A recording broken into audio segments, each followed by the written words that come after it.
Nagbabalik na naman ang inyong tagapaglingkod ng mga balita at pawang katotohanan lamang. Naging mainit nga na usapin sa mundo ng social media sa isang nakakagulat na pag-ami. Kumanta na ang nahuling hitman, hindi na kinaya ng kanyang konsyensya ang bigat ng katotohanan. Isiniwalat niya na si Kuting ang utak sa likod ng planong pagpatumba kay BP Sara sa kanyang salaysay. Idinitali niya kung paano siya kinontak at binayaran. Inilahad niya ang mga tagpo ng kanilang mga lihim na nagpupulong. Sinabi niya na malinaw ang utos, tanggalin si BP Sara sa anumang paraan. Ayon sa kanya, si Kuting ay kumilos na parang isang bihasang mastermind. Gumamit daw si Kuting ng mga codename at disposable phones para hindi mabuko.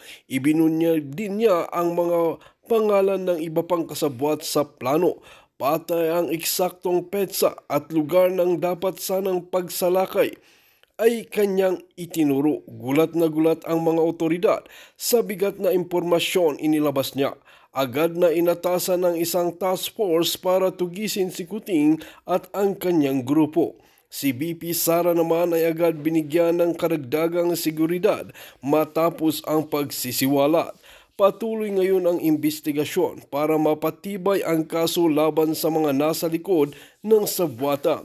Ang pag-amin ng hitman ay nagbukas ng panibagong yugto sa laban para sa katotohanan at hustisya.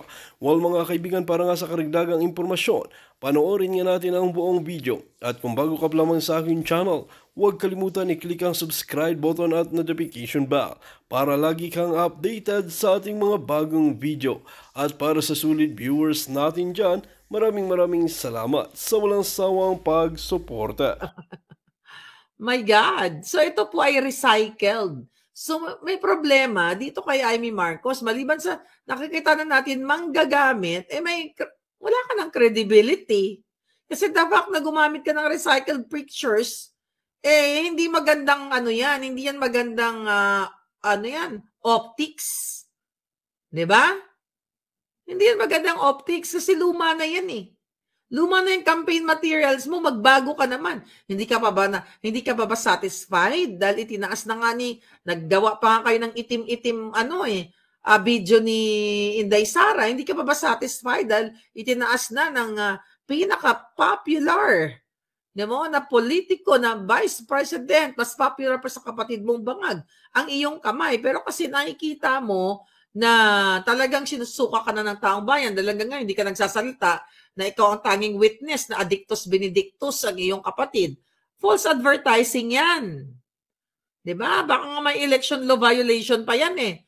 O George Garcia, tignan mo yan. Panlilin lang yan. Magbugbugan na magjugjugan na kayo. Ngayon, hindi alam ni Pangulong Duterte yan. Nagpaalam ka ba? Ako pwede ko i-share yung mga lumang picture namin. Isa lang naman yun with PRRD kasi hindi naman ako politiko. Nagpaalam ka ba na gagamitin mo uli? Although old pictures na yan. Pero sana inilagay mo dyan na ito ay lumang picture, walang iwanan. Kasi nakikita mo na yung bangka ng kapatid mo ay palubog na. Nandoon ka nga una eh. Nandun ka sa alyansa ng mga bangag. Nakita mo, bagsak na yung kapatid mo. O kung talagang kung totoong ayaw mo sa kapatid mo, mga kababayan, ito lang yan eh. Kung totoong siya, ayan tanggalin na natin, masyado marami siyang airtime. Okay? Kung totoong ayaw niya sa kapatid niya, unang-una pa lang, kasi noong January, sabi, siya ay naglabas ng mga expose laban kay Bangag. Yun naman pala, in-expose mo yung kapatid mo. Bakit in the first place? Bakit nandoon ka? Last month ba yun? Nandoon ka pa sa alyansa ng mga Bangag. So, ibig sabihin, nakita mo na bagsak na ang trust rating, approval rating ng iyong kapatid na Bangag, tumalon ka na naman. So, nagchika-chika, boom-boom ka na naman kay Vice President Sara. I know that you guys are political friends. You guys are friends sa politics. Kaya siguro ganon. Pero ang sa atin lang, mga kababayan, tignan natin ang comment ng ating mga kababayan. Ba't ba? Yung aking salamin, no? This is just reading glasses, mga palangga. Hindi ito yung original glasses ko. Naglalabo. Diyos ko, hirap nang mamurahin. Alright. Nag-hazy. Alright. Yung kay Tatay Diggs, 2 ads ang iboboto ko. No, I mean, naniniwala kami kay Tatay Diggs. Sabi ni Jennifer Veril. O yan. No to Marcos lineup. Di ba? Recycled yun eh. Enough of mangga. Alam mo yan eh. Dapat nakontento ka na kay Inday Sara. Lalong, tignan mo ngayon, ibino ko, ilan na kita, binlock nyo pa ako sa, ano nyo, well, karapatan nyo naman yan, binlock nyo ako. Bakit nyo ako binlock? Bakit? Hindi naman kita dati pala kasi tinag kita, no? Buisit ka siguro sa akin. Sa katotohanan lang tayo, manang, manggagamit. Dati, pinapromote ko kayo ng piso, hindi ako nanghingi sa inyo eh. Dalakala ko, i-redeem nyo yung mga kapangalan ninyo, na-redeem nyo ba? Lalo yung pinalubog. Tignan ko nga, kung dito sa, tignan mo, wala talaga eh. Ang lumalabas si Bato de la Rosa, wala black ako. Black talaga ako. Hindi ako black. Ano ba? Masakit ba yung bunganga ko? Kita niyo mga palangga? Hindi naman ako troll. Ako nabablock ako ng troll. Yung mga ano ni Lisa Tanas. So never again. Huwag kang gumamit ng ganyang political propaganda. Hindi yan maganda. Sino ba PR mo? Diba? Dapat na lang ako. Magtayo na lang ako ng PR firm, baka sakaling yumaman pa ako dito sa PR firm. Kasi palpak yung PR nyo eh. Gagamit kayo, recycled. No good, darling. No good. So, kung sino man na nagsuggest na sa'yo, isisantihin mo na. Di ba? So, ngayon, mga kababayan, gusto ko lang sabihin sa inyo na kawawa talaga kayo. Right? Kawawa kayo dyan. Itong mga nangyayari ngayon, police, todas sa pananambang. Wala bang ano yan? Walang ano tawag dyan? Walang krimen na sinasabi nila? Di ba? Lahat na ng mga news na sinesend sa akin ng ating mga volunteer, kawatan ng panabong na manok. Gurgor sa polis. Puro ganyan. Kasaysayan na lang ang mahal. Sabi, kasaysayan na lang ang mahal na bigas. Sabi ni Romualdez, kasaysayan na lang daw ang mahal na bigas. Sabi pa ito ni Romualdez, pinuri ni Tambalos si Pangulong Bangag niya sa desisyon daw na utusan ng Department of Agriculture na magbenta ng 20 pesos na kilo ng bigas. Simula pa lang daw ito, ito na makadyutahan ng mga yawa na ito. Diyos ko, wala tong kwenta itong mga balita nila. Tapula na raw. Kumbaga tapos na raw ang kasaysayan ng mahal na bigas. Really? Tandaan nyo to April 24 niya sinabi, few days ago, natapos na raw ang kasaysayan ng mahal na bigas kasi 20 pesos per kilo na bigas na ang nabibili nyo. Pero ang totoo, sa parte lamang ng Visayas. Di ba? Pinagluloko kayo ng mga jutang ginimis na ito eh. Ano sabi dito? Ano sabi ni Lisa Tanas Bao? Ano sabi niya? Kababa ang loob ni Pope Francis, inalala ni PBBM at ni First Lady Lisa Tanas. Kababa ang loob? Ano sabi sa ulat ng first couple sa open public space, Piazza Navona, ilang oras bago ang libing inlibing at inalala ang kanilang kasal. Alright, ano ba sabi dito? Ikinasal ang first couple noong April 17, 1993 sa San Francisco Convent sa Fiesole, Italy. Ganyan. Sinabi nilang nagpakita si Pope Francis ng kabaitan at awa sa mga Pilipino sa kanyang pagbisita noong 2015 sa Manila at Tacloban, labis sa salanta ng super typhoon sa Yolanda noong 2013. Nagpakita si Pope Francis ng kabaitan, pero nagpakita kayo ng kasamaan sa bayan, pangidnap, smuggling, pangawat. When I met him, he was humble and kind and you feel like you're blessed by God. Julul! Lisa Tanas, binless ka ni Satanas. Binless ka ng impyerno. Kaya ang ginagawa mo, puro pagnanakaw lahat. Puro pang gagagong buwa ka ng ina ka, hindi ka pa kunin ng impyerno. Kidnapper ka. Magbabayad ka sa lahat ng ginawa mo. Samantala nakikisa ang mga Pilipino sa libo-libo mga taon nagtungo sa Vatican. I was there, di ba? Noong March, pumunta ako dyan sa St. Peter. Nandyan ako. Nakita ninyo, napakagandang simbahan. Ano sabi dito ng mga hangag? Humble daw. Okay? Humble daw humble daw tong si Pope Francis. Sabi ko kanina Pope dyan. Anyway, Alright. Recently, merong nilabas yung COMELEC na iimbestigahan daw itong pinadala ng show cause order si Kimbo sa vote buying. O, tutuluyan kaya nila yan at marami pang iba. O, vote buying. Makapalabas lang yan ng COMELEC. Dahil ngayon, mga kababayan, ang nangyayari ngayon at mangyayari, dadayain talaga nila yung halalan. Yung vote buying na yan, dapat nga lahat ng alyansa ng mga bangag, i-disqualified lahat. Dahil sila ang nag-vote buying through ayuda. Julol din tong COMELEC na to. Kasi syempre nga, kasabwat ni Lisa Tanas, asong julol lang naman siya si George Garcia. Hinahamon nga ni Atty. Glenn Chong yan. Ay, nakasuhan siya. Diba? Sa pandaraya nila nung 2022, nung nakaraan pa, nakapagsabuatan ng COMELEC, nung Smartmatic days pa. And now, Miro moment na. So, tignan natin kung paano nila dadayain. Dahil ang dami mga OFW sa online voting na nagre-reklamo na dito sa mga anomalya o mga mali na mga lumalabas na nakikita nila sa online voting. Kaya nga sabi ni Sally sis, ek lang ng COMELEC yan palangga. Exactly. Yun na nga eh. Kasi kung gusto niyang kasuhan lahat, bigyan niya ng show cause order yan, yung alyansa ng mga bangag, tanggal lahat yan dahil sila yung nagbibigay ng mga ayuda harap-harapan, nagpapasabog ng pera. At yun sa ayuda na nga yan. Yan ang ginagamit nila, di ba? Vote buying yan. At kasama dito ang bigay ng 20 pesos kilo na bigas dyan sa Visayas dahil mahina si bangag dyan sa Visayas. Oy, ang mga kasimanwa ko at ang mga palangga na ako diya sa Cebu. Noon sa man mo, ang wak-wak dili pagbotoha, oy. Di ba? Never again. Huwag nyo nang ibotong alyansa ng mga bangag. At dira sa akon, mga kasimanwa, dira sa Bisaya, sa Iloilo, Negros, Capiz, tananda nga mga Ilonggo, kung diin man kamo, ay nako, hindi na kamo magpatunto. Di ba? I-shoot sa inodoro ang mga linte, mga yawa. Wala man maitulong niya mga yan. Ano daw? Sabi ni Candy Dudes, Ogie Diaz, number 1 bayaran, sinisira si Harry Roque, di nyo maloko at mga ta. Bakit? Nagsalta ba siya? Ano sinasabi ng Ogie Diaz? Di ba showbiz lang yan?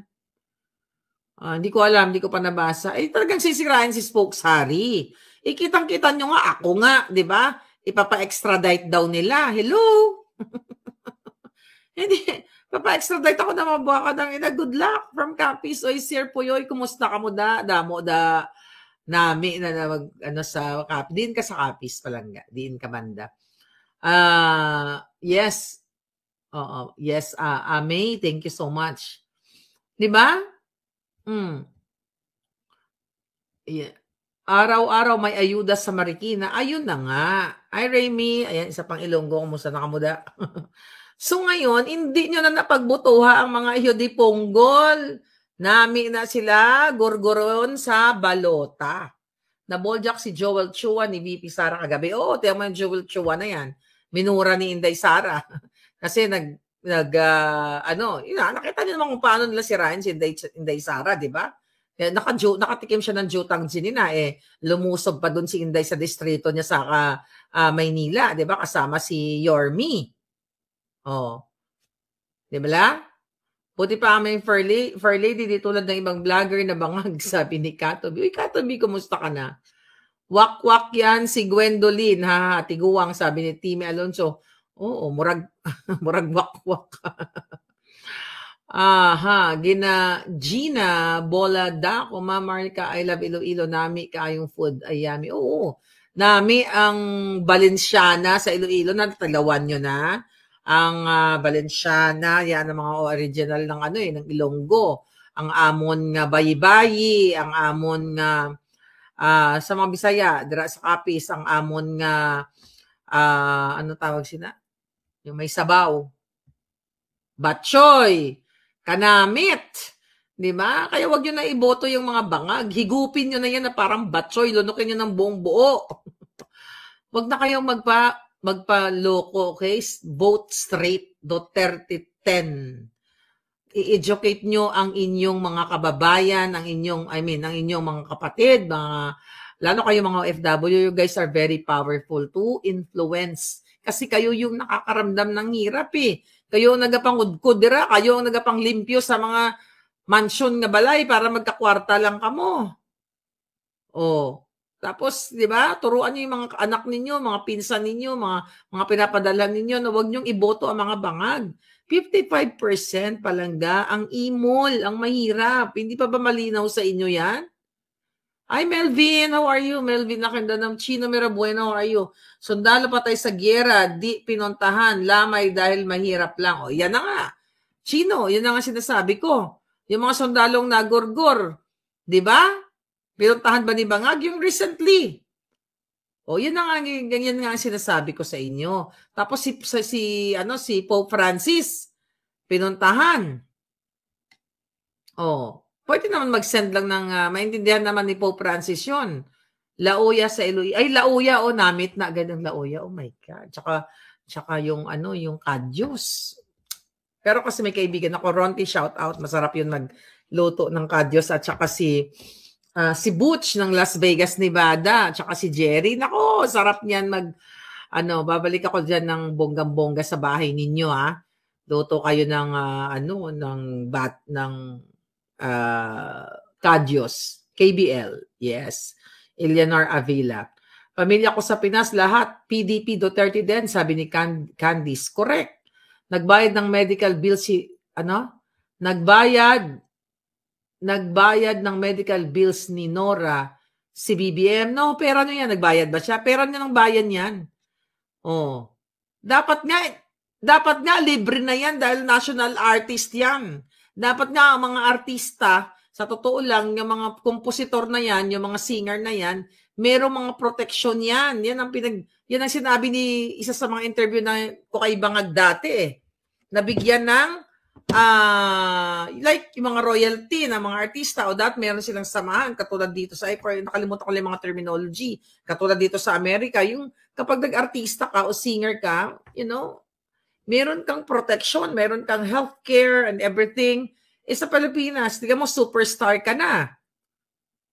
Dapat meron yan protection sa gobyerno yung mga yan, may mga batas dapat ang ginagawa na mayroong programa sa kanila. At pera yan ng bayan. Walang pera yan si Bangag. Ever since jobless yan. Sinabi na mismo ni Amy, saan kumuha ng pera yan? Di sa pera ninyo, ninakaw sa kaba ng bayan. So definitely, baka yung nagsabi nun is troll. Troll ba yun nagsabi? O si Coco Martin daw ang tumulong. O whoever. Mga palangga.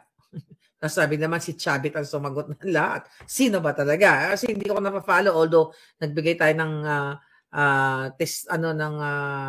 condolences kay national artist natin, kay Ate Guy. Hindi ko masyado na-update yung mga eksena kasi hindi naman tayo showbiz. Minsan gusto ko rin mag-showbiz pero mas more on usaping gobyerno. Hindi natin alam. Hindi ko napanood yung iba eh. Eleanor Avila, what's your beauty secret? Good question yan. Very good question. Tulog lang. Kaya lang minsan, pag wala akong tulog, yung mata natin dito, naglalalim. Matulog ka lang at be happy at huwag ka magnakaw palangga. At kumuha ka ng mga produkto na skincare na bagay sa'yo. Yan yung lalabas ko yung skincare ko. Maharlika Skincare. Are you ready? Madam, nakauwi na ba si PRRD? Sabi ni Timmy Alonso, hindi pa palangga. Nandoon pa siya sa Daig. Baka nga bumalik ako doon. Babalik ako doon sa Daig bago Pag hindi pa nakalabas si PRRD, bago mag-September, babalik ako doon. Magkita-kita tayo dyan sa Daig. I miss you guys, yung mga palangga ko. Ay, I'm gonna gorgor you, darling, ha? Okay, yan. Nakuha mo na ba bayad mo kay Satanas? Okay. Skincare reveal soon. Sure, darling. Oo, pero kasi medyo medyo gifted ako sa skin ko. Ayan, di ba? Kasi naglagay ako kaya medyo nag-glossy-glossy tayo ngayon. Naglagay tayo ng moisturizer. Madaling araw na kasi yung aking beauty, beauty regime, regimen. Okay? Aha. Candy Dudes, Queen Maharlika, Beautiful and Smart, pinagpalit ko na si Tony Fowler sa'yo. Bakit? Iba naman si Tony Fowler. Hindi man politiko yun, hindi naman pang politics yun, di ba? Pero okay na rin yun, palangga. Glass skin. Moisturizer lang yan, kaya ganyan. Mabuhay ka, Inday Sara. Mabuhay ka, Inday Sara. Napakatapang mong babae. Yan ang gusto naming mga mamamayang Pilipino. Alam mo si Inday Sara matapang talaga, diba na-meet ko sa dahig. Matapang at humble. Yun lang ang masasabi ko sa kanya. And smart. Yes, yun ang napansin ko sa kanya doon sa dahig. At ako naman, I trust her. At kung ano sabi ko nga, kahit naitaas yung kamay ni Aimee, kahit kakain pa ni Inday si Aimee, you know, I know, you know, yung strategy niya, you know, bahala sa strategy niya. Basta alam natin na no more Marcos. Right? Rayson or Yarte. Thank you, Rayson. Kumusta ka na? Ang mga buhay sa gobyerno, ayan. Dapat magpa-hair follicle test din si babae, si Mangga. Recently, yung Ipanaw. Sila Doc Lorraine, si Ka Eric, sila ay nag-negative sa pulboronic test. Sana nga lahat mag-pulboron test. 'Di ba? Para yun na maiwasan natin yung mga vangag. Down Under Candies from Australia. Thank you, Palangga. No more to Marcoses, sabi ni Zara Lina. Oo, kasi tignan mo yan, Ano may ginamit yung lumang picture ni Pangulong Duterte. Kasi, mga kababayan, mga palangga, ito, para magkaliwanagan tayo, wala pong paalam yan. Kasi kung totoong sinusuportahan siya ni PRRD ngayon sa kampanya niya, di sinabi na ni Pulong. Wala naman sinabi si Congressman Pulong Ibang pangalan yung sinabi. So, sa akin, sa inyo, is misleading yan. Hindi yan maganda. Wala naman siyang credibility. Wala nga siyang napapakontempt Diba? Itong isa, nakalabas naman na yata, yung kasabot ni Lisa Tanas. No, I think, this was 2019, I believe. Kasi kung tinaas yung kamay niya, 2022, hindi naman tumakbo si PRRD, di ba? So, 2019 siguro itong picture na ito nung tumakbo si Aimee. But it doesn't matter kung anong year yan. Ang importante, yan po ay recycled picture. Okay, may prayer rally. Mga kababayan, abangan ninyo sa Vancouver. I think April 3. Alright, April 3, meron sila doong bring PRRD home pa rin. The same thing na ginagawa natin. Meron sila in San Francisco. Meron din silang did I say April? No, May, sorry. May 3. Okay? Vancouver, May 3. Toronto, May 4. San Francisco, May 4. So, i-announce natin dyan sa inyo. Kaya be ready. Yung mga sunod, ayaw talaga dapat huwag tayong tumigil sa pagpapakita ng support kay PRRD. Kahapon, nakita mo kila Spokesari, kila Alvin, and Tourism, yung mga nandoon na araw-araw nagbabantay kay PRRD. Isang bus o dalawang bus ang dumating mula sa Italia. Grabe yung pagmamahal ng taong bayan. Yes, Palangga. Yeah, May 3. Sabi ni Corazon. Okay.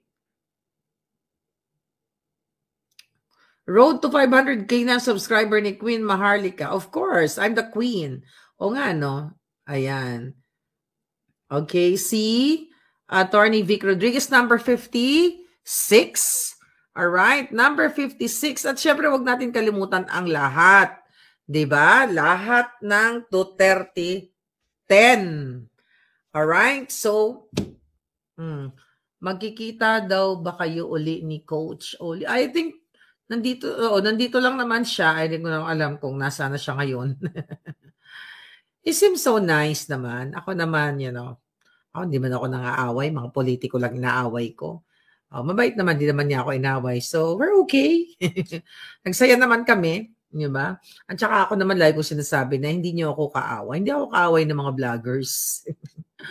Ang kaaway natin ay yung mga nagnanakaw. Pero syempre, kaaway na rin ng bayan yung mga vloggers na nakikinabang sa pera ng bayan. Di ba? Okay? Duterte, straight. Okay? Mangga talaga yan si Aimee, sabi ni Reyna. ni Reyna Ems Magnaye. More than 2K katao kami nung nagkita tayo, ma'am, sabi ni Glenn. Talaga? Oo nga, ang dami natin noon na birthday ni PRRD. No, yung sa yung 23, yung malaking event, hindi lang 2K yun. Nasa 6K tayo noon. Nung birthday ni PRRD, siguro mga ganon, mga 2K. Yung news dito sa Japan tungkol sa China meeting yata si Trump at Prime Minister. Dito di kasama si BBM, pick lang niya pinakita, di binanggit ang name. Talaga? Nandoon di ba ang Japan Prime Minister, ang Prime Minister niyo?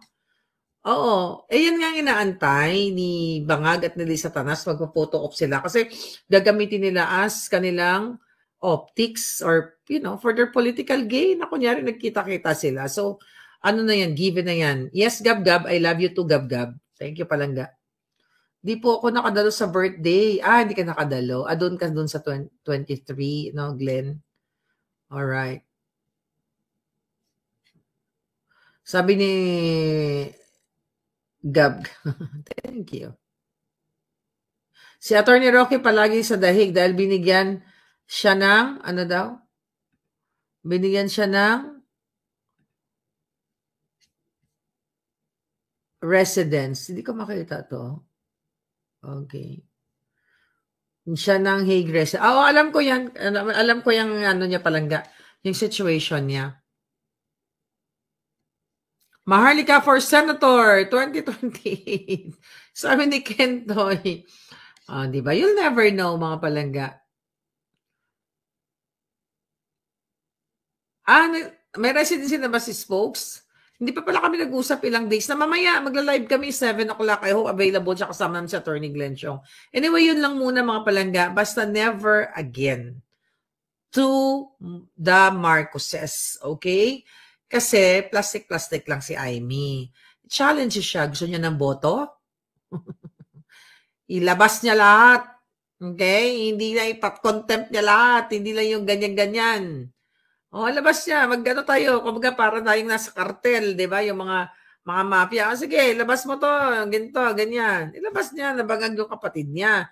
Pero hanggat ganyan ang drama niya, sinabi na nga ni Inday kahapon, nung isang araw, sabi niya, naglagi na lang tayong bangag. Ay, sorry, ma'am. Mambubudol. Ay, sorry, ma'am. Yun hindi natin alam yung political strategy ni Inday Sara. Pero alam ni Inday Sara na ang Marcos ay, my God, abogado yan, ano? Sabi ko nga, let's trust her, but not to vote mangga. Not to vote. Never again. Picturean niyo si Lisa Tanas, kunin niyo yung formalin picture niya, yung face lock niya.